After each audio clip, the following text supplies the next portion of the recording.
Good morning, everybody, and welcome to Charlton Live, sponsored by PSF Steel Limited. My name is Louis Mendez, and this is our Christmas special for 2025. I hope you guys are all well on your Sunday morning. On today's show, we will, of course, be looking back at yesterday's massive 1-0 win against Oxford United at the Valley, and we will be having our annual festive fun quiz that we always do as well. Joining me to do that, first up, in sort of the middle of the top of the screen, is Tom Wanlin. How you doing, Tom? Are you ready for the quiz? No, never am, but I'll enjoy it. I've got Benji on my team this year, so yeah, no disrespect to Nath, but I fancy my chances. Whereas normally I'm letting the side down. I'm just going to leave Benji to do it all this year. Yeah, he was very, very cocky in the pub last night. I'll tell you that, and that was very disrespectful to Nath, despite saying no disrespect to Nath. Also, top right, Paul Clements. How you doing, Paul? I'm doing absolutely fine, thank you. Happy Christmas, all Charlton fans out there, and football fans in general. Yeah, really good to be back on. I'm bricking it. I've got Tash on my side, thank God. If I was by myself, I don't know what I'd be doing myself right now with a quiz, because I've been watching it for many years. I'm just not ready, but Tash is. So thank you, Tash. I'm so pleased I'm on your team. Yeah, excellent. Bottom right, the man who last night was claiming he's won it 6 years in a row. Although, despite someone who loves stats and Excel and all that, my record keeping of who's actually ever won the quiz is very bad. But Ben, you reckon you've won it 6 years in a row? You going for a 7th? Yeah, of course we are. Me and Tom going to smash it, I reckon. These two don't know what's coming from, especially. Well, I couldn't ask you any of the questions last night. Actually, tried to get some out of you, but I don't need any of that. We're gonna win, just like Charlton yesterday. Yeah, lovely stuff. Lovely stuff. And bottom left, Tash. I think it's your first quiz as well. How are you feeling ahead of it? Morning, guys. Yeah, Merry Christmas. Yeah, I'm the same. I'm nervous, but you never know. Newcomers, underdogs, and all that jazz. But yeah, no pressure from Paul there. I've tried to do some last minute revision, but we'll see how we get on. Excellent stuff. So later on, we'll be doing the quiz, as I said. But of course, first of all, we've got to look back at yesterday's 1-0 win against Oxford at the Valley. The goal scored by Charlie Kelman about 13 minutes from time. An absolutely glorious striker's finish, it must be said. So we're going to hear the highlights shortly. We're going to hear from the Addicts boss, Nathan Jones. We're also going to hear from the goal scorer himself, Charlie Kelman. We want to hear from you guys as well. Morning to everyone in the chat. First one in was Robert saying, good morning all. What a relief to get 3 points yesterday, and Kelman getting our goal. Yeah, let us know how you felt about yesterday's game, the victory, the goal, all that sort of stuff. Where that leaves us as well, 8 points above the relegation zone now going into Christmas is exactly what I wanted for Christmas. So I'm very pleased my Christmas has been made already. Just before we hear the goal, Tom, your thoughts on yesterday? Charlie Kelman, like the finish was, as I said, it was exceptional. It was an absolute quality striker's finish. And as the game wore on, you thought, well, at some point, we hope we're going to score. But when you get into the last 15, you're right, come on, lads, let's get this done now. But we did, and it's a big result for us. Massive result, as you say, 8 points clear. Even if we'd have drawn, would have been 5. But obviously, if we'd lost, would have brought them right back into it. But yeah, I thought we were okay. I found the game a little bit dull, but actually, when you look back and you reflect on it, we had obviously a big chance in the first half with Tanto, another one-on-one that I never felt he was going to score, frustratingly. And then Kelman's moment of brilliance really was the decider. They obviously had a few shots in the first half, but really they were largely from range. I didn't think they troubled Kaminsky an awful lot. I thought Lee Byrne had his best game. We were having the discussion about headers won on Thursday's pod. I don't think he missed one, did he, yesterday? I thought Apter was good. Thought TC, when he came on, again, that impact off the bench just shows what he can do. Yeah, so overall, look, not our best performance of the season by any stretch, but the result was always going to outweigh the performance yesterday. That was the only thing that mattered. And to get those 3 points, to back up the point of Birmingham, a very good point. And look, we'd looked okay. But going into the games against Norwich and Portsmouth, we're going to need to up that intensity a little bit and hopefully get points there as well. And again, start to just move further clear of the relegation zone. Because as I said on Thursday, I don't think we're a bad enough side to go down. And when you compare us to Oxford yesterday, we had the clinical finisher in Charlie Kelman, who I'm just delighted he's back and picking up where he left off. So really good to see. Yeah, I'm gonna sort of be oozing about that goal for a while because it's such in the ground. It looked a good finish, and then I've watched it back from quite a few different angles now. It's such a good goal, like the speed at which he turned on the edge of the box and fired into the bottom corner. Well, let's listen to how it sounded on Charlton TV. Brownie was alongside Greg and Terry. Doherty inside his left, but he carries on. Sonny Carey, he's got Campbell away to his left-hand side. Campbell, left corner of the penalty area. We're going to cut inside. Spencer does so. Can he get his shot away? No, but he releases Coventry. Gives it back to Campbell. Campbell, players hovering around him. Inside to Kelman. Shot! And Charlie Kelman, back from injury, is back on the score sheet, and Charlton have the lead. Let me tell you, Campbell with the ball inside. I want to talk to you about that first touch.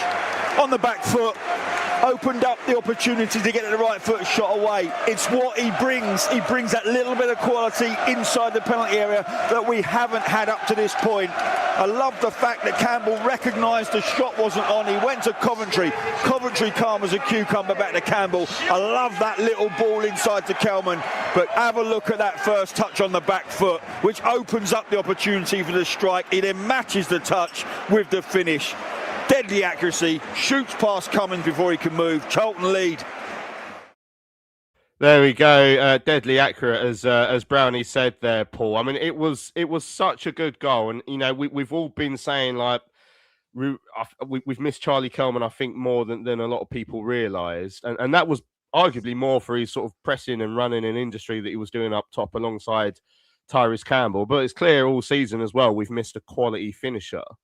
And Charlie, I mean, he's got 2 in 2. I know there's an 8-week gap between them, but the 2 goals he has scored were 2 quality strikers finishes. And now you're really thinking there's a chance for him to kick on, because I mean that goal yesterday, the return from injury, the way he did it, the way he won a big game for us, that was just the perfect Christmas present for him and for us.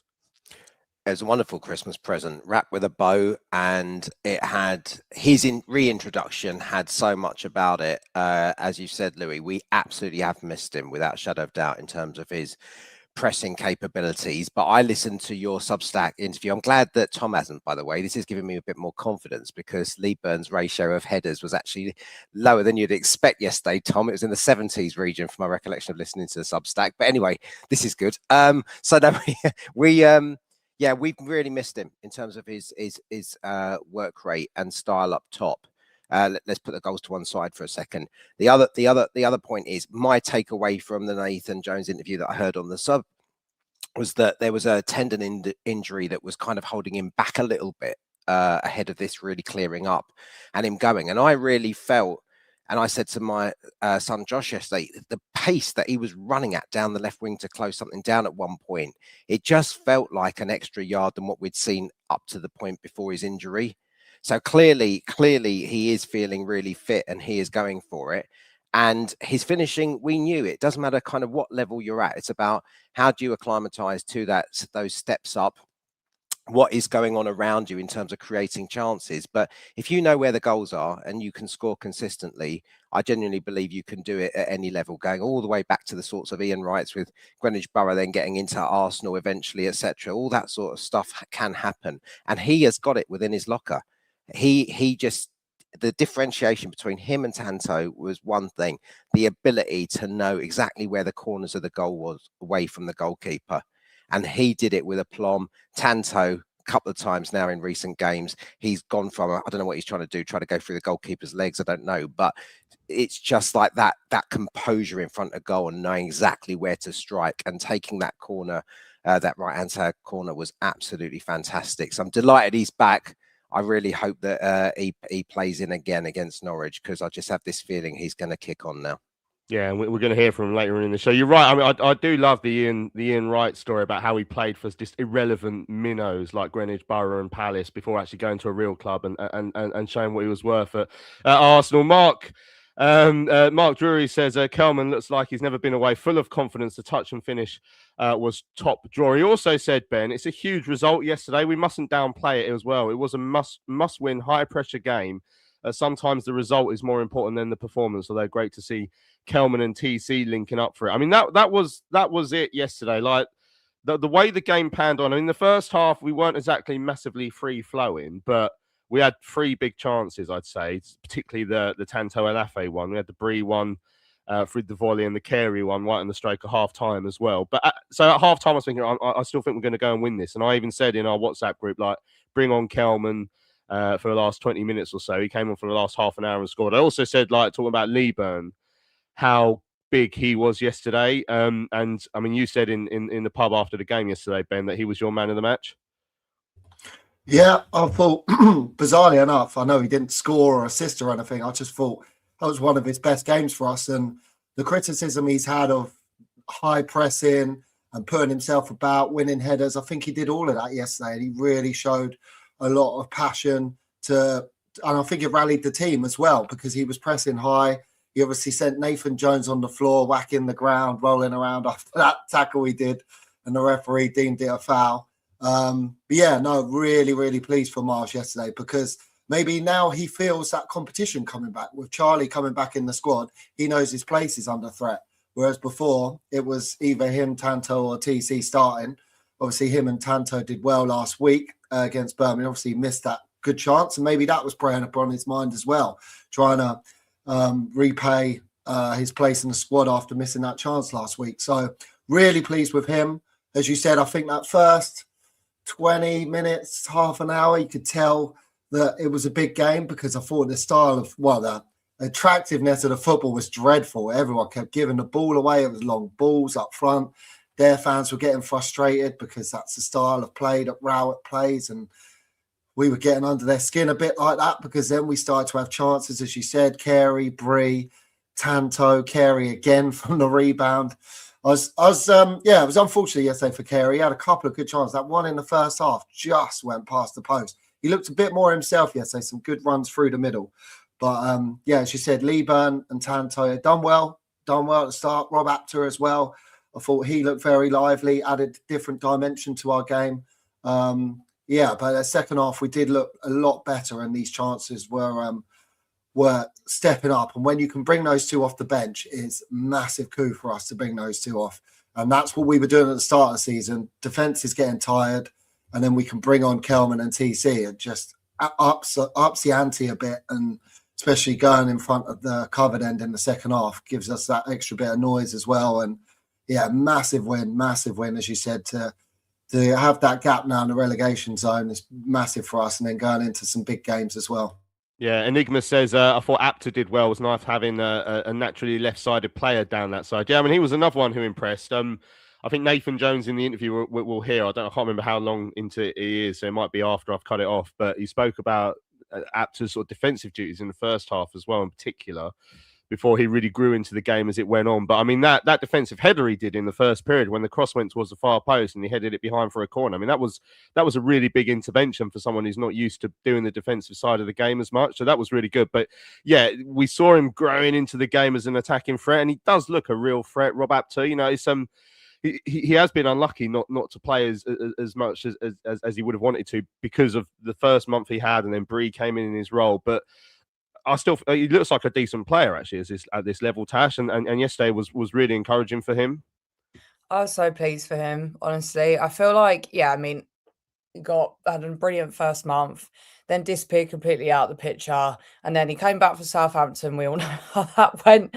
And I sort of thought, like, oh God, this poor guy, because it's hard for him to fit into our system. And the only way that he was going to get in yesterday, really, I suppose, was in that left wing back position. And I thought, oh my God, I was like, not again. But it proved me completely wrong. I think he did absolutely brilliantly, considering that is not his bag. I think he did fantastically well. That header, as you just touched on, was absolutely brilliant. I think sometimes maybe defenders, people coming onto him will be thinking, let's stay out the obvious. You're a small guy. Defensively, you're not going to be that great. But he really did not. He did not let that get to him yesterday. He proved them completely wrong. I think people underestimated him, actually, or Oxford certainly did. And, he did a great job. It's not something that he's used to doing. He's flown at Blackpool being an attacking player. And, that is him. But it's kind of like TC now. Like, I think before, the idea of having either Apter or TC at wing-back really just gave me severe anxiety, to be honest. That's not their fault. It's just because that's not their position. And we know what teams can be like in this league. But both of them have grown into that, and they've taken it on the chin. I guess that's exactly what you want from... that's what Nathan Jones trusts these players, because he thinks he's not going to put them there for a laugh. Like, Nathan Jones is an experienced guy. He's going to think, no, you're capable of doing it. It might take you a few times to get used to it and have a bit of humbling going on, but you'll get there. And I think Apps has definitely shown that. Would I have him there over Josh Edwards? No, I wouldn't. But if you need to have him there in the case of the crisis in which we are in, then Justin do more of a job. But in the second half, when we looked a lot more like ourselves and when we were going to Oxford, I was just so impressive Apter again. Like, every time it seemed that we were attacking before, obviously, the substitutions, it was him. It was him that was in the box. It was him that was having to go and putting them under pressure. And I think that's something that we probably missed, certainly at Birmingham in the first half. Just anyone that I just felt like anyone with pace that was going to Oxford, like, they're a team down on confidence. And I know that we are as well. We were, past tense. But, we should be playing players like Apter in those games. It was a game that was made for him. So, yeah, I'm happy for him. He probably deserves something out of that, but that goal will come again, I think, or an assist even. Like, it is going to come. But, yeah, I hope that in the midst of this awful injury crisis, we've got a left back. Hopefully he's going to have many more opportunities. Yeah, I love the way you use the past tense for down on confidence. They're absolutely flying at the moment, averaging 2 points a game.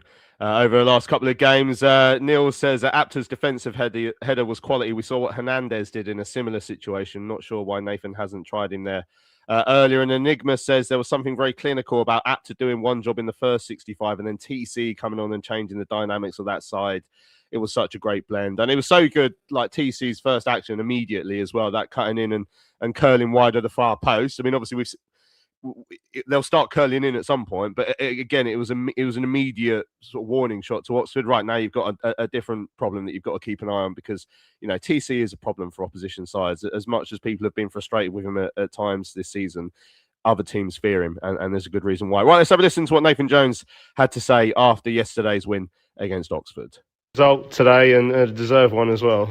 Yeah, that's the two things. It's a massive result. It's it's a big home win, and it was deserved. Without being disrespectful, we should have been ahead earlier. We didn't demonstrate the clinical killer instinct that we needed to, but when we needed it, we did, and then we were able to see out the game. Yeah, and great to speak to Charlie just now after his second goal in 2 games here at the Valley, but to come back from injury and to do that, to win the game, it's the perfect return for him. It is the perfect return, but that's what we've been saying. We brought a load of quality in, and now we're seeing, and now we want to see it, because Charlie was playing through injury. It was a tendon injury that wasn't picked up on anything, so he was not firing on all cylinders. That's healed now, and then he's looked a different animal the last 2-3 weeks back in training. And I knew that if given the opportunity today, he's the one. Well, we have a few at the club, Barry and Gordon and him, that you give them that type of opportunity and they finish, and it was a wonderful finish. I was going to say, the quality of the finish. I mean, he did that all season last season for Orient, and now he's doing it for you as well. Well, yeah, we want him to start now to do it, because we paid a lot of money for him, in our terms, and he's. We love him. He's the way he is around the place. He's fantastic. He just had a real frustrating time, but now we've managed to get through this period of catastrophic injuries and games that we've had, and now we're starting to get people back. So we knew this was probably the last game where we were as depleted as we were. So we get a few back now for for Norwich as well. So hopefully we can start looking upwards. Felt like it was coming, but when you get into the last 15 minutes, I guess as a manager, you're really hoping it does. Yeah, you do, but I was pleased with the level of performance. In such a big game and a nervy game, and you could tell early on the atmosphere was a bit nervy, and we needed to get to grips with it. But then once we got to grips with it, and I didn't think we played anywhere near the levels that we can play, but we still should have been ahead at half time. We should have been. We had some glorious chances, one in particular. And then we just said at half time, we just need to just turn the screw. We just need to be a bit more brave in terms of stuff, and then keep doing the basics. We had to do the basics well against these because they put it in your box at every opportunity.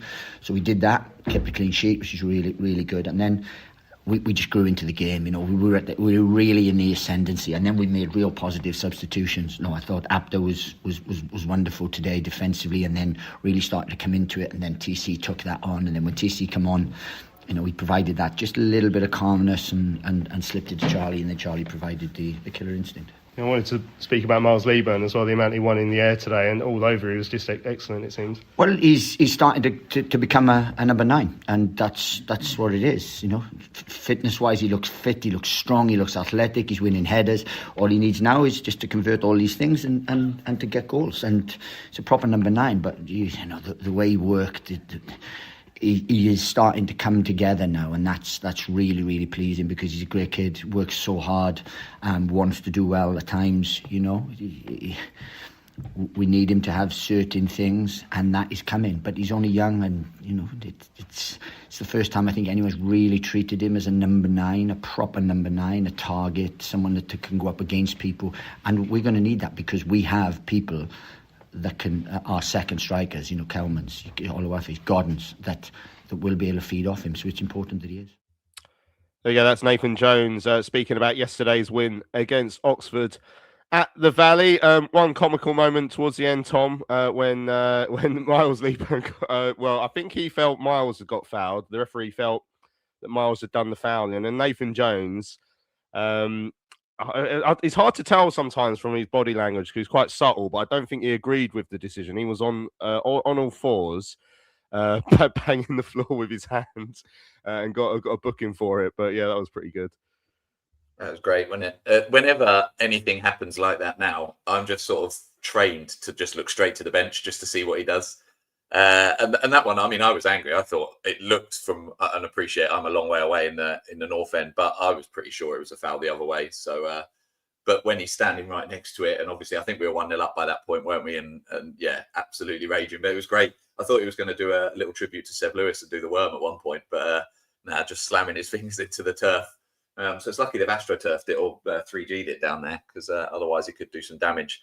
But no, look, we know that passion that he brings, and I think it was you that said it. If we ever see him and he's lost that passion, then we know we're in trouble. So, as someone said on Thursday's show, he does seem to be smiling a lot recently, which is all a bit odd because we're not used to that. But so long as he's got that passion one way or the other, it's great. And as he said, a deserved win, 100%, and a chance to kick on from there. But yeah, more of that, please, Nathan. It was so funny. You mentioned we've already spoken about how good Miles Leaburn was yesterday. Obviously, he spoke about strikers playing off him. He was the one who created that chance for Tanto Alafe, or started the move. I think it went to Carey before he slipped it into Tanto. Obviously, there's clearly a room for improvement with Tanto's finishing at the moment, and that was a big one yesterday. And if we had lived through that, I think that would have been quite a big talking point. Happily, we haven't, because Charlie did the business. But Tanto brings so much to the game, and I'm not sad to see him starting games. I'm not sad to see him involved because I like him. But we were told before the season there's an element of his game that needs polishing up, and that'll be one that he'll be looking back thinking, right, I need to make sure I put the next one in the back of the net. Yeah, without a doubt. I mean, but look, he came to the club. We spoke about it early season. We did our research. He wasn't prolific at a level below. And so what can we expect? What we're getting is a really strong player who is willing to run at defences, who's brave at doing that. He's gotten the knack of how to close down in Nathan's system, and he's getting some chances. And all that requires, as we're seeing with Leaburn, and I'll just touch upon him a bit further in a second, it's training. It's training, and it's getting him more and more comfortable to naturally finish in corners and top and bottom corners to build up the goals tally. And I have real faith in Nathan and all of the coaches to drill that into him, which is the segue to Leeburn. I know going into this season and looking at him last season, despite the fact, and I won't say how many goals he got, just in case that's a quiz question. So I nearly gave away a potential answer. So I've just shut my mouth on that point. But point being is he, you know, Miles last season got some decent goals, but I was really quite surprised how less effective than I thought he would be in the air. Since pre-season and now in this recent run of games, he really is becoming dominant up front, and he's capable of using his heading capability. And I have no doubt that is down to constant coaching and training that's really getting him into that zone of being confident in himself to beat whatever defender he's up against. And so I genuinely believe that we're fortunate enough to have that coaching setup right now that will get the best out of Tanto as the games go on, as they're doing with Kelman and the other players. This is a squad in transition still. And if it continues to grow as it has been doing, I'm satisfied where we are right now. I genuinely believe a few players back will kick on further. So credit to all of them, but I think there is more to come from Tanto, and I'm not bothered in the slightest. Just keep on working hard and keep on having the odd chance in game. Goals will come. Excellent stuff. Right, we had an email from McSquared. So it was a vital win, a wonderful goal from Charlie, and a solid all-round performance to round off the calendar year at home. Once again, it was the subs that made the difference, but Apter did a great job as a wing-back, and Miles had his best game of the season. Lloyd Jones was once again a colossus at the back, and every player put in a decent shift. Lloyd Jones, I literally think it might have been in the first 20 seconds, but there was a header he won very, very early on, where he had two Oxford strikers around him, sort of in the middle of our half. And the way he just rose above them, and you take it for granted with Lloyd because he does it every week. But I remember looking at that in the first, whether it was first couple of minutes or so, I think, oh Lloyd, man, you are so good in the air. That was just brilliant. Yeah, he was excellent again yesterday. Another clean sheet, which obviously we come away from getting our clean sheets a little bit over the last few weeks. So great to see another one back. And Ray said, "Happy Christmas to all." Thought the team performed well apart from the first 10 minutes, but Leeburn was immense and really harassed their centre backs. He seems to have been beefing up and winning a lot of his aerial duels. Very pleased with the 3 points as it opens up a gap to the relegation fight. We need something from Norwich and we will be sitting comfortably. Great finish from Kelman, and TC was definitely better suited to coming off the bench on 60 minutes onwards. So he speaks about the games coming up, Norwich, and then obviously Pompey coming up over the next few days, Ben, Norwich on Boxing Day. Dudley asked a good question. Like, if we can't win both of those games, would you prefer one win and a defeat or two draws? So if you get one win, you obviously get 3 points. If you get two draws, you get 2 points. But then also one of the teams below you has won if you've had a defeat in there. So, I mean, it's a good poser. I mean, what we'd obviously like is 2 wins if we're being greedy, if Santa Claus is listening. But Ben, I mean, these next couple of games, I think winning yesterday means that if we get 2 points on the next 2 games, absolutely perfect. I'll be very, very happy. Oh, sorry, I thought you was going on a little bit more. Well, it's hard to say, isn't it, really? I think they're both, Portsmouth are definitely down on confidence. I know they got a win last week and a point, but still stuff's brewing there in the background where they're not happy with the ownership and what they've bought in and the manager and stuff like that. I'd say that's probably a team more winnable because obviously the Norwich factor where they've brought in a new manager, their form's got better. I think they've unbeaten in the last 3 games. That's going to be a tricky game because they have picked up lately. But I think now with our confidence, we had the good second half against Middlesbrough. We had a good game against Birmingham. Yesterday, we created so many chances. I think that's what we got to look at yesterday, like the chances we created. I know we missed quite a few, but there's a lot of confidence come through the side. And then when you see the likes of Kelman coming back and the competition steps up, hopefully we might see Bell coming back and maybe Burke in the next few weeks for these games. It just boosts the side that's already their confidence is going up now. So I'm looking forward to these games now. I think before we were kind of dreading it, thinking, oh my gosh, our last first halves have been dreadful. I think yesterday was the first half we hadn't conceded since the Wrexham game. So no, sorry, not the Wrexham game, but yes, it was. What am I on about? Yeah, it was. So our confidence has been down as fans, whereas I think now seeing that performance yesterday and players coming back and a striker just saying, "Give me the ball." There you go. That's how we do it. Because we have been missing a few chances like that where our strikers haven't been stepping up, or to this level, they're missing too many chances. Whereas Kelman stepped up yesterday and scored. So, yeah, I'm really confident going into these games now. I think we can go to Norwich and we can attack just like we did the Birmingham game, and get their vulnerabilities. They conceded a few last-minute goals lately. Yesterday, conceded in the 96th minute. So they're there for the taking. We've just got to be confident in ourselves that we can do that. Yeah, and there's bodies coming back again now. Again, obviously Nathan's not going to come out and name names, but I think you can probably guess based on his Instagram activity that Amari Bell is going to be one of them in the next few days or the next few weeks at least. Reece Burke is probably close by the sounds of it. So, yeah, things are looking up again, which is nice. Which is one of the big things that we've been missing. I've been saying it quite consistently, and I think everyone has really, that when the injuries come back, we are going to look a better side again, and it's starting already. So that was really, really good. Yes, so we're going to hear from Charlie Kelman in a few moments' time. After that, we're going to have, of course, our Christmas quiz. I've been asked by someone very high up at the club to give a shout out to Tom Rubishow because it's his 40th birthday as well today. So Tom is head of media and comms and stuff at the club. So very many happy returns to him. I'm sure he'll be spending his birthday listening to us because that's his job to make sure we don't do anything silly. But yeah, happy birthday to Tom. Right, let's have a listen to our chat with yesterday's goal scorer. First time I've had the chance to speak to Charlie Kelman. You'll hear at the end of the interview as well what a good bloke he is. But yeah, great to see him back with a goal yesterday. Back to full fitness and back with a goal. How did that feel? Yeah, very, very good. Obviously, when I got the injury after I scored, when I found out, I didn't think it was anything bad. Found out on the Monday, and rehab's been long, but I've got good people around me, good physios, good sports science team, and yeah, I'm just happy to be back out there. And I actually said to Asher that I was gonna score when I come back, and here I am. Well, it's 2-2 for you now, of course, with your goal just before you went off injured. As a game changer, as someone coming on, you always want to make an impact like that, don't you? Yeah, 100%. It's been tough for the boys and everyone involved at the club, getting as many injuries as we have. Because all the boys without a pre-season, so there's no coincidence. And then obviously coming back, I just wanted to bring that energy, that positive energy. Because when I went away, we were fifth in the champ. And obviously it's been a tough period, a few lads out, and now we're getting boys back. We're a strong group, we're all together and pushing the same way.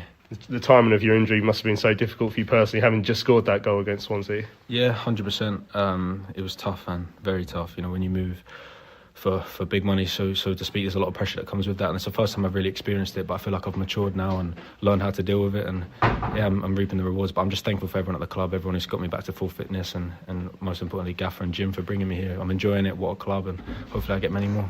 Yeah, and the way the game was going today, you always felt that Charlton was just on the edge of scoring, but it needed a moment like that. Is that how it felt like that? You're always sort of heading in the right direction? Yeah, well, Jamie Kelman made a fantastic save against Tants, and then Sonny ball fell awkwardly for Sonny. So we felt like we were on top.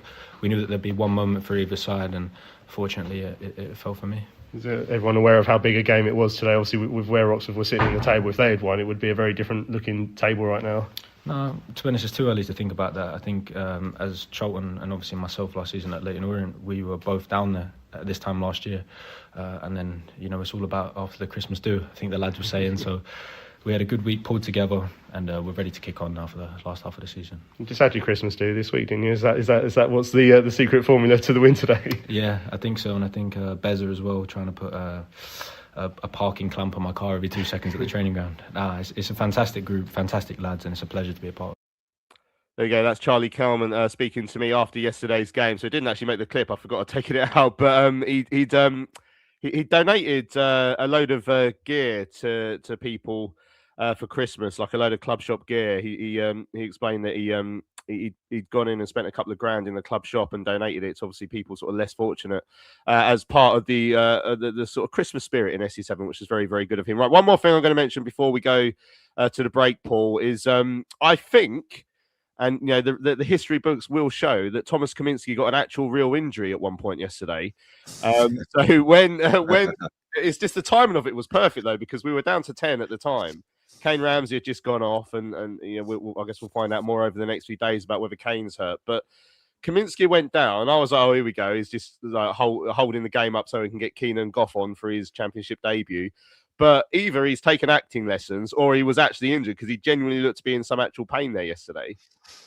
Yeah, I think he was a little bit injured yesterday, but we're going to get. I tell you what, the routine has to change a little bit. I think other players have to start going down because there is a pattern, isn't there, throughout this season where when we need that break, and sometimes I don't know. I'm often behind the kind of bench. And the amount of body language trying to get Kaminsky to go down, like this finger pointing down thing that goes on.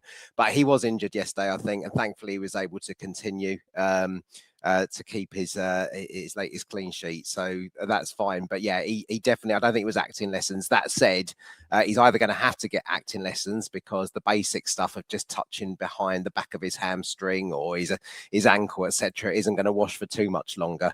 I think they need to spread the load. Yeah, Mark says he's had you there, Louis. He's never injured. I genuinely think he either, like I say, either he's been working on his play acting, but I think he actually was generally hurt. The reason I know that is because his normal acting is really bad and it's quite obvious, but he genuinely looked in pain yesterday. Dudley says poor old Cammy is going to be a little bit like the boy who cried wolf. Right, we're going to have a break when we come back, as it is our last show of 2025, and of course our last show before Christmas. We will be having our annual Christmas quiz. We'll see you in 30 seconds or so. PSF Steel Limited is a trade supplier of steel fabrication and erection services to the new build, construction and refurbishment market in southern England. With their unrivaled depth of experience, they excel at providing their customers with high quality and cost-effective steel fabrication solutions. Their customers include national and regional house builders such as Barratt Homes, Bellway Homes, the Vistry Group and Taylor Wimpey.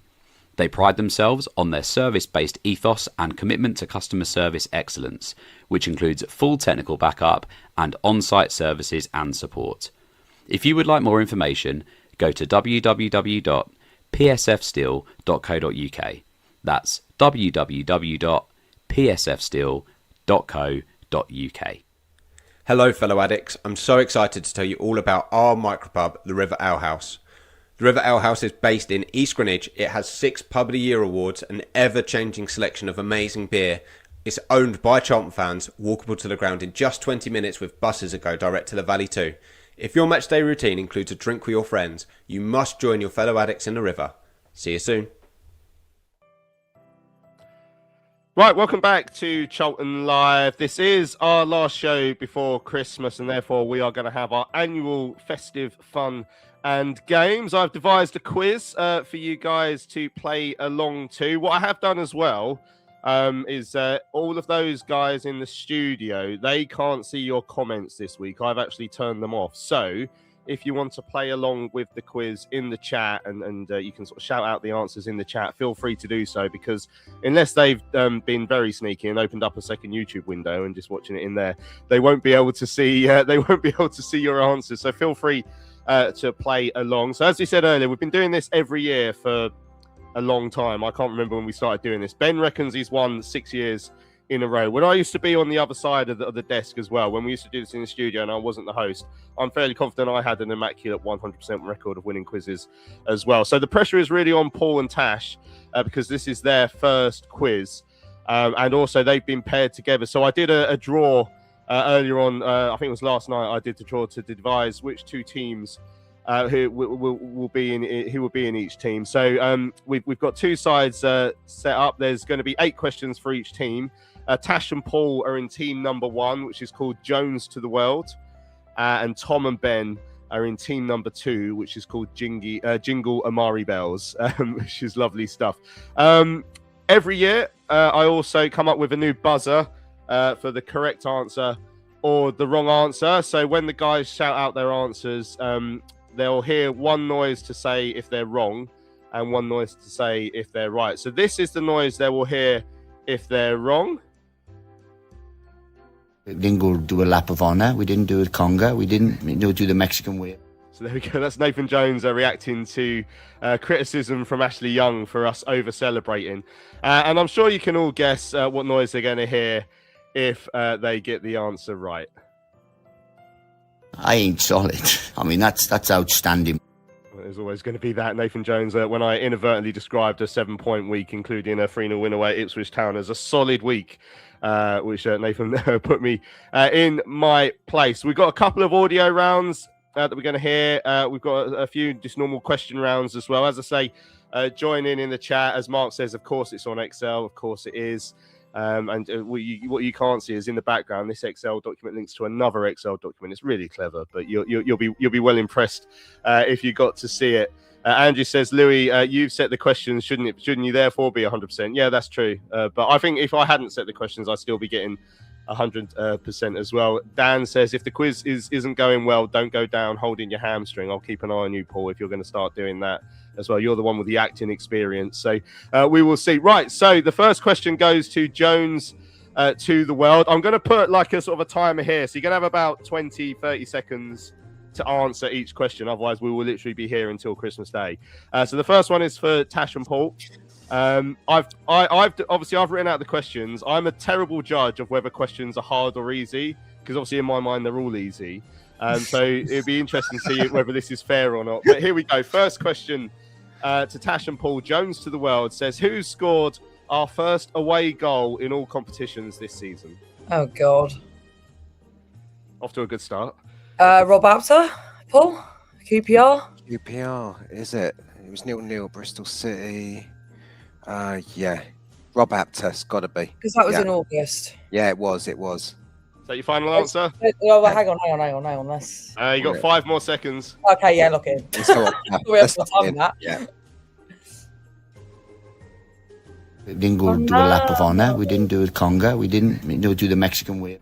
I'm afraid you're wrong. The answer was Ibby Fuller away at Cambridge in the EFL. All competitions. EFL yeah. So you've got to listen to the question. Yeah, See, this is why absolute novices in the quiz there. It goes to show. Right. Question number 1 for Jingle Amari Bells. Who scored our first Carabao Cup goal of the season? Surely that's the same answer, isn't it? No, we played Stevenage first, didn't we? Cambridge was round 2. Oh. Starting to think that Ben just flukes these quiz wins. What's annoying for me is remember that game. I researched first away goal last night, so I knew that one. But didn't research. I know we played Stevenage and we beat them. So Lee Byrne, I think, scored one of them. And then after that... TC? No. We won that. Was it 3-0? 3-1? I think Barry scored a header at the end. So yeah, maybe go Lee Byrne then. I remember Barry scored at the end. 5 seconds. I would go Lee Byrne. I can't think after that. Lee Byrne, your final answer? Yeah. It'll have to be. I ain't solid. I mean, that's outstanding. Well done. Yeah, it was Miles Lee Byrne who opened the scoring in the 3-1 win against Stevenage at the Valley in the first round of the Carabao Cup. So Jingle Amari Bells take an early lead. Loads of you got the right answer in the chat as well. I think Mark was the first one in there. Jay was in there. Alex was in there. Well done, all of you got the first answer. Excellent stuff. Right, we're on to round 2. I always like these ones. So this is for Jones to the world, Tash and Paul. Who has started more league games this season, Josh Edwards or Reece Burke?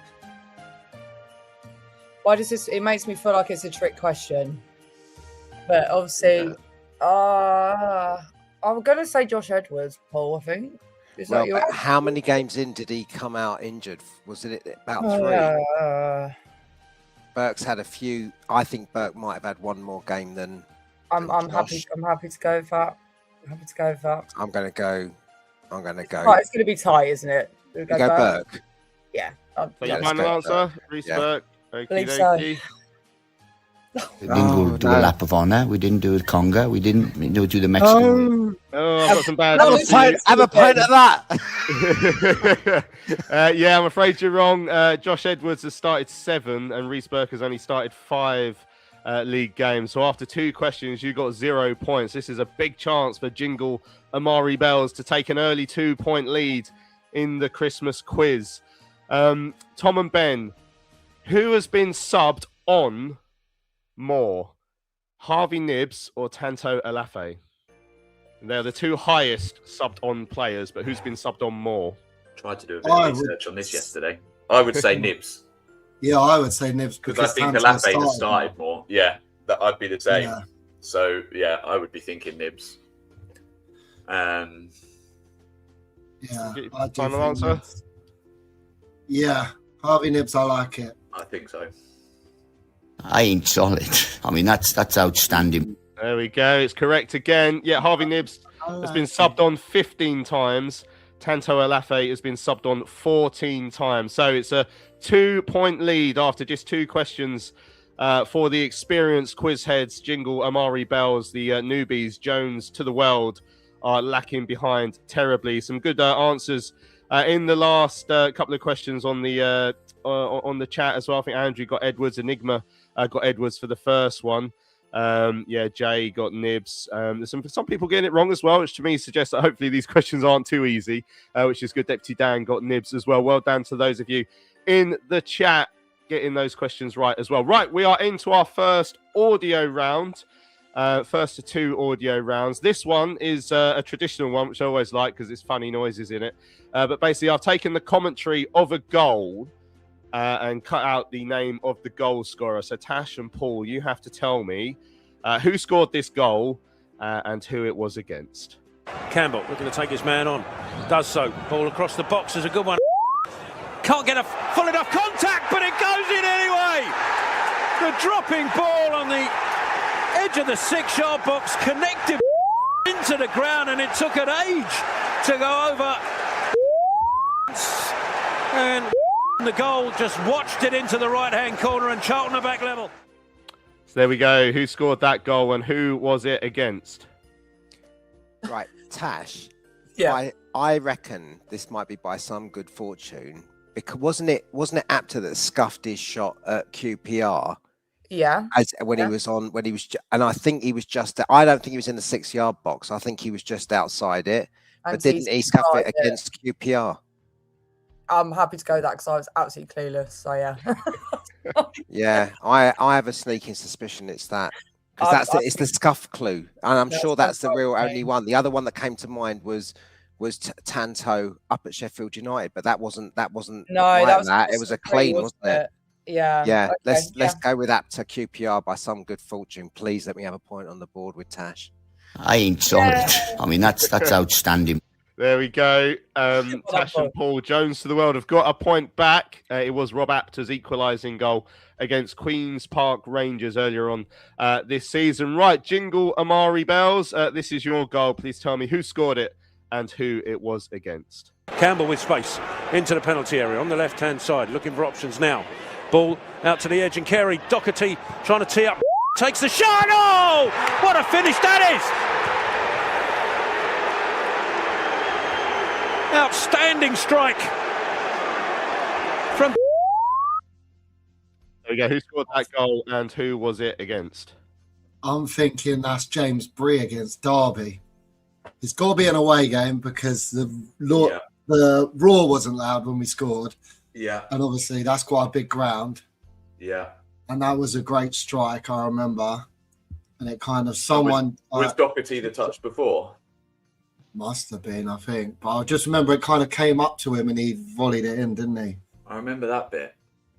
I'm sure Doherty set someone up at home as well. But that just sounded 10 like seconds. a away game, didn't it? Yeah, it did. It did.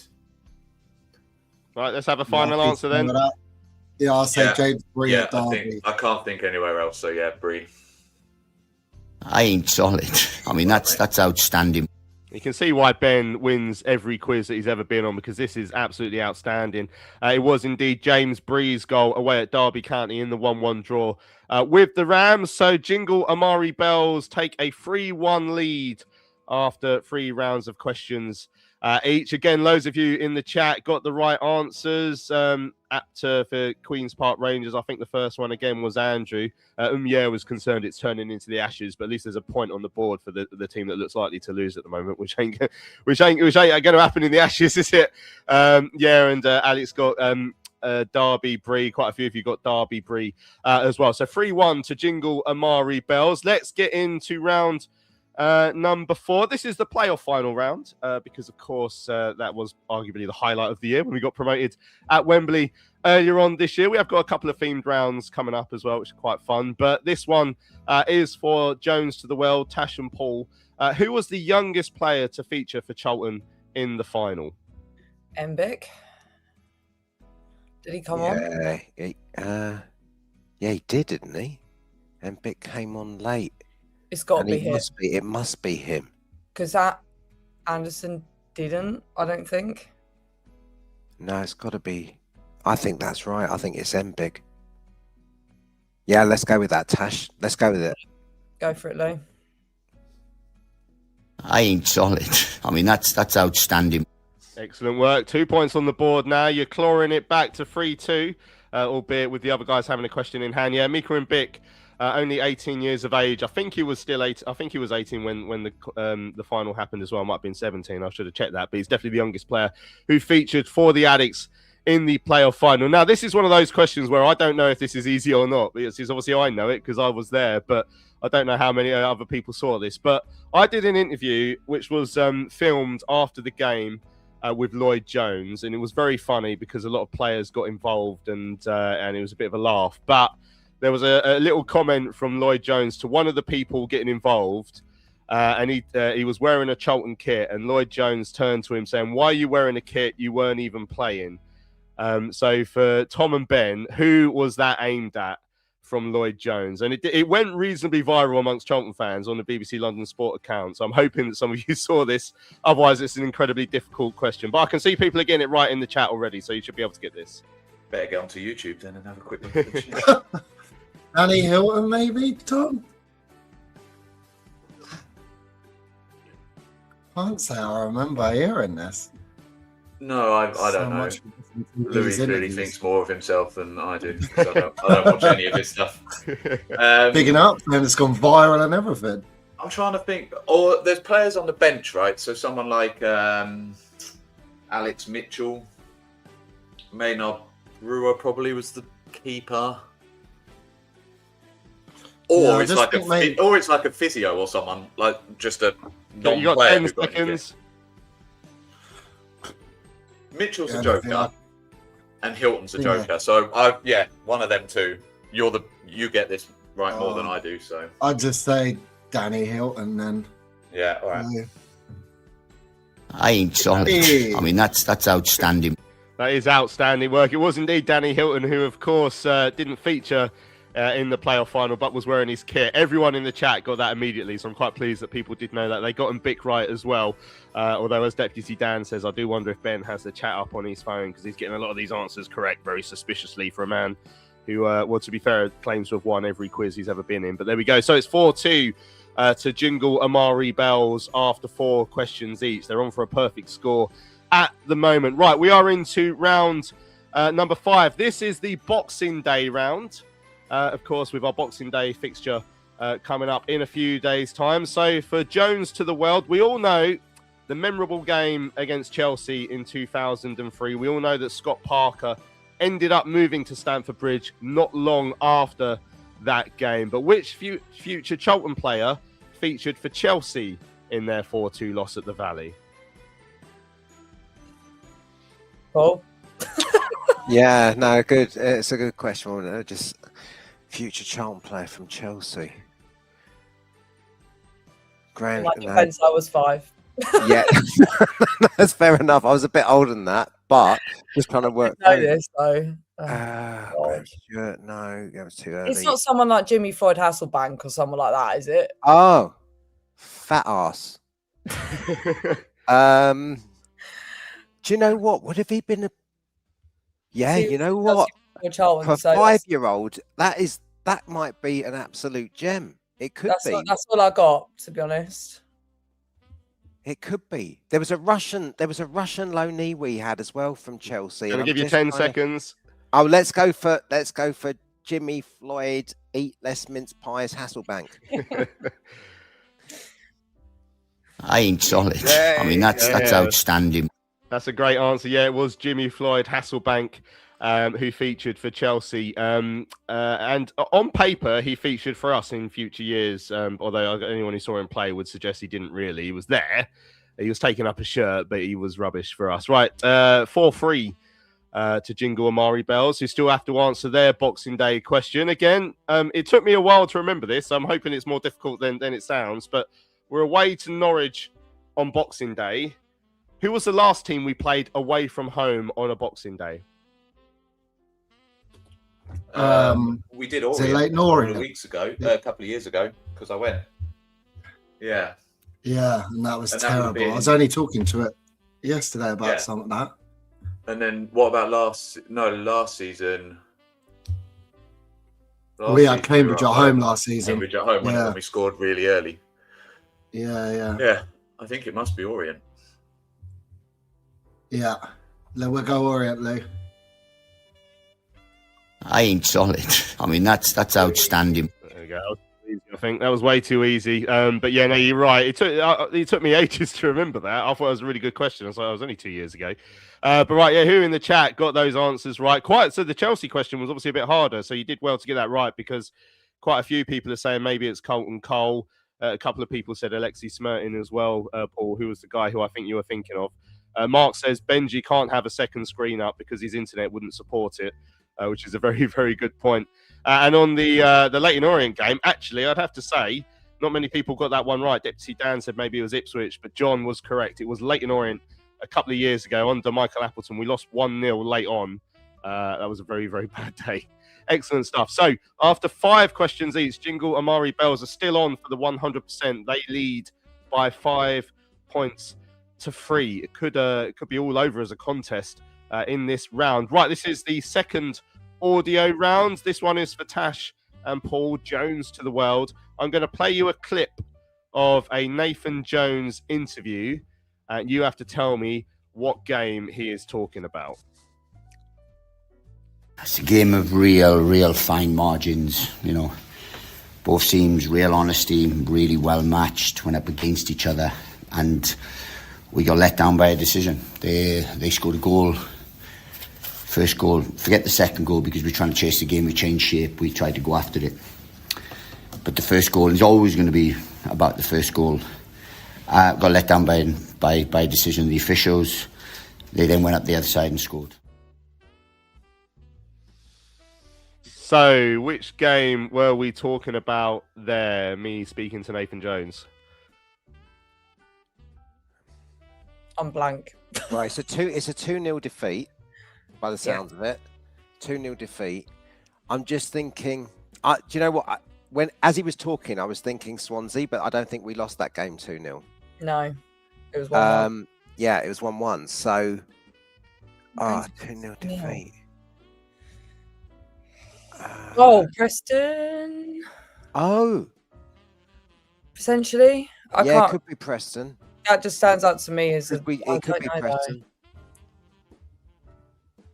Yeah. I feel like it's recent. That's why I was, because the Stoke defeat, no, it wasn't anything to do with No. the Seconds. crap. Should we go with Preston? That's all I've got, I think, Paul. Yeah, let's do Preston. Yeah. I ain't solid. I mean, that's outstanding. Excellent stuff. Yeah, Preston away. We lost by 2-0, and Nathan Jones felt there was a throw-in that went the wrong way in the build-up to the first goal. So it's 5-4. Jingle, Amari, Bells, your chance to re-establish a 2-point lead. What game is the Addicts boss Nathan Jones speaking about here?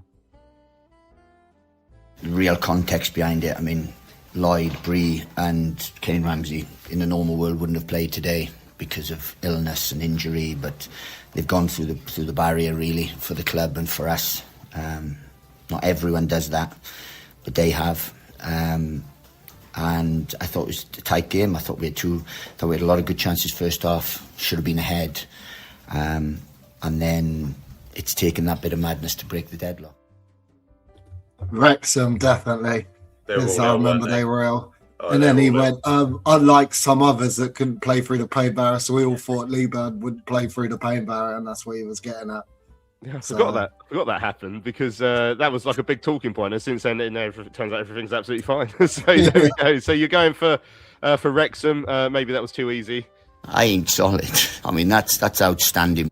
Lovely stuff. So you are still on for a 100% record in the quiz. You take a 2-point lead, 6-4, and we're going into the last 2 rounds. So the best that Jones to the world can hope for now is to take it to a tiebreaker, which I've got one set up just in case. Again, loads of people got the right answers in that one. Dutchy was right with Preston. for the away game. Deputy Dan reminded us how bad that day was on the trains as well. And Dutchy as well in there with Wrexham. Alex was in there. Loads of you getting the Wrexham one correct as well. Mark Drury said Preston was a bad day, made worse by the staff on the concourse, convincing me to buy a butter pie, literally new potatoes in pastry, minging. Yeah, that does sound pretty crap. Right, we're on to question number 7. This is the Burton Albion round because they haven't had their weekly mention yet. So we've done a Burton Albion round. This one is for Jones to the World. Burton Albion's only ever victory came with a 2-1 win at the Valley. That's their only ever Valley victory, I should say. 2-1 win at the Valley. It's not their only ever victory, although the way we bang on about them, you think they'd never won another game in their entire history. Who scored Charlton's goal? It was in February 2021. We were beaten by 2-1. Who scored Charlton's goal in Burton's only ever victory at the Valley? So what date was it again, Lou? It was in February 2021. Okay.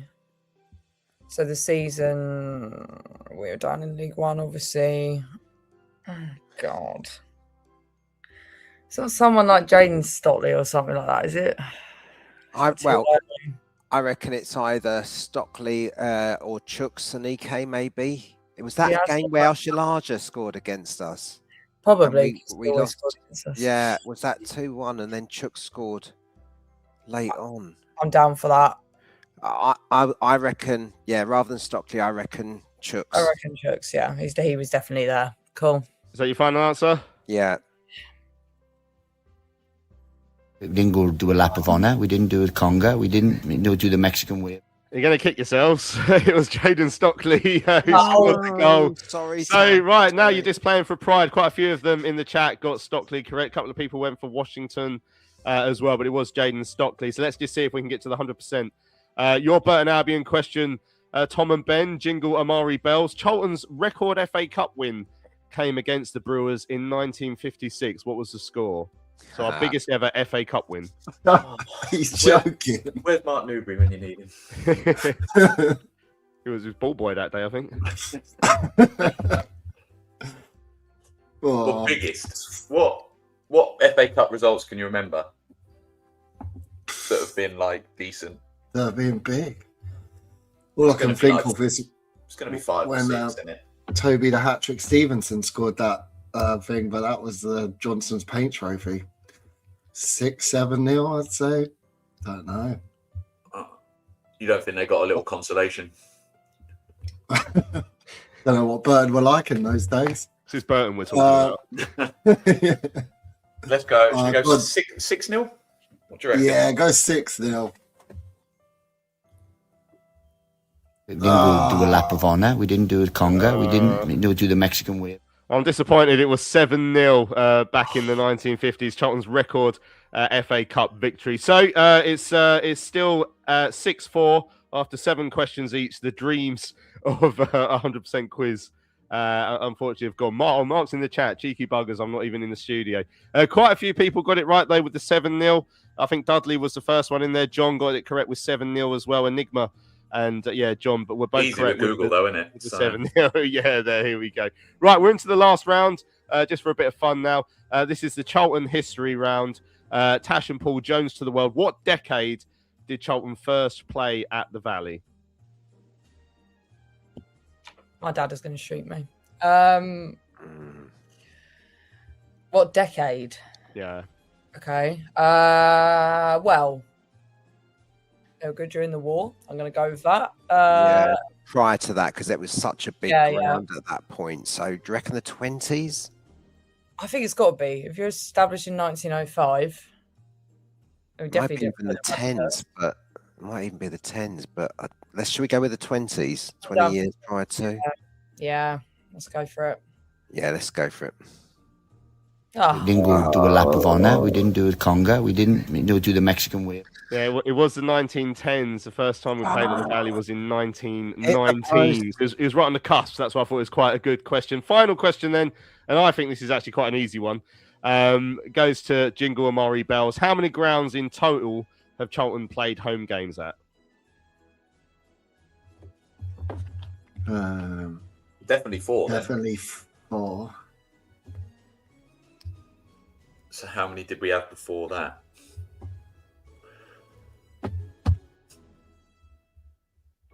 Would there be a fifth? Any help from Mark at all? He laid the foundations at all of them. Or there might be loads. We might have played at loads before the Valley. If we were just like a local team. Like Siemens Meadows, is that one? I'm going to give you. Did we Where play got that from?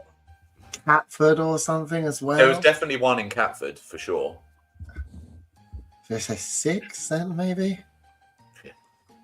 Why not? Doesn't matter, does it? Points are in the bag. Nah, I've already won. Yeah. Or say 6 then, Lou.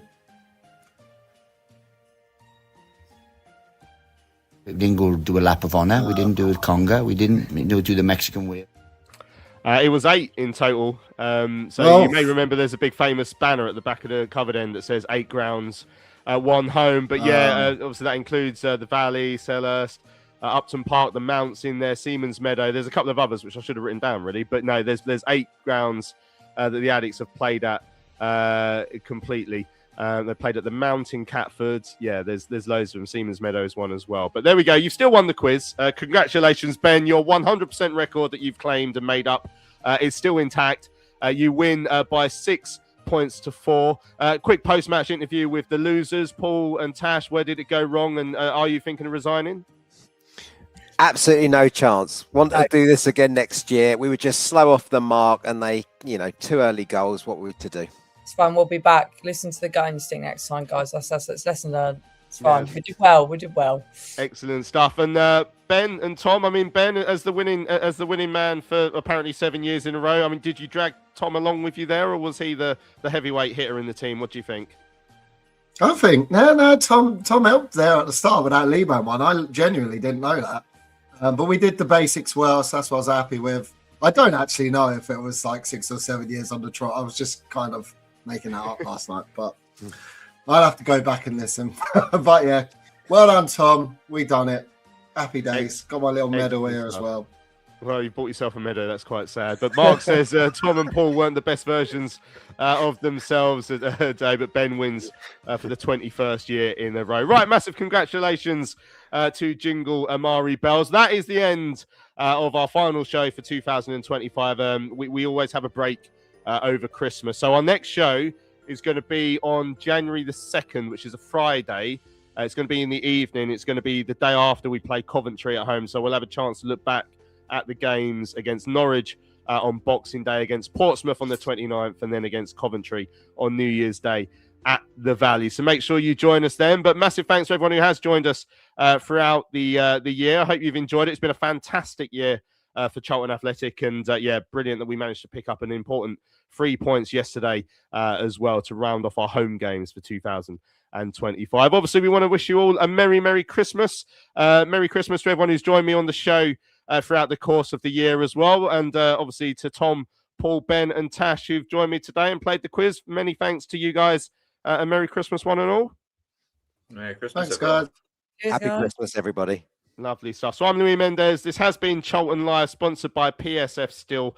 We will play you out with some of our favourite moments of the championship season so far. We will see you in the new year. Underneath the crossbar, header comes in from Jones, and it's in! It's got it! Harvey Nibbs from the edge of the 6-yard box has buried it for Charlton! Palms it, and as far as Carey controls Carey with the shot. Yeah, he's got it! Sonny Carey gives Charlton the lead on Derby Day. Nibbs flicks it on. Bree first to it. Lovely first touch from Bree inside, looking for Alafe with a shot. Alafe scores! His first Charlton goal could be a massive one. Decent pace towards the far post. Gillespie's there, and Gillespie scores. Carey looking to shoot. Carey turns. Oh, what a goal from Sonny Carey! Got the ball back across, looking for Bree with a shot, and he's finished it. First goal for Charlton. James Bree, set up by the skipper, and the Addicts have a 3-goal lead. Ball out to the edge, and Carey, Doherty trying to tee up Bree, takes the shot. Oh, what a finish that is! Outstanding strike from James Bree. Carey with a shot, save, and he might get another go. Carey! looking delivery. There's a header, and it's a goal for Charlton, and it's Reece Burke. Delivery's a joke. It's a joke. Still Sonny Carey, edge of the box, Sonny Carey into the box, shoots and scores! Sonny Carey opens a score for Charlton, 6 minutes into the second half. Cross, back heel, and then headed into an empty net by Gillespie, and Charlton take a 2-0 touch into Campbell, I put too much on it. He gets it across, leave over the goal! Well, it looked like the ball was out of play. Ipswich are claiming it was out. Campbell kept going and he's lifted the ball back across to Leeburn, who heads it home. 3-0 to Charlton. It's an extraordinary game. Corner taken into the box, headed in! Super goal by Berry. Attacked the corner as it got flicked across the 6-yard box and planted his header home. Have a pint of that. Forward looking for Kelman, and we'll find Kelman apparent to Charlie Kelman! Gets his first Charlton goal! And what a start to the second half for Nathan Jones and his side. Carey, he almost got caught in possession, but he's made room for himself. Takes a shot, deflected, and it's got in! Sonny Carey! Deflected effort, went through the keeper and into the back of the net, and in added time, Charlton take the lead. Lafay through the legs of Clara in the penalty area. Tanto Lafay looks across, also controls. Tyrese Campbell! Charlton level! It's a brilliant assist from Tanto Lafay, and Tyrese Campbell off the bench and gets Charlton the equaliser. Campbell, players hovering round him, inside to Kelman, shot! And Charlie Kelman, back from injury, is back on the score sheet, and Charlton have the lead.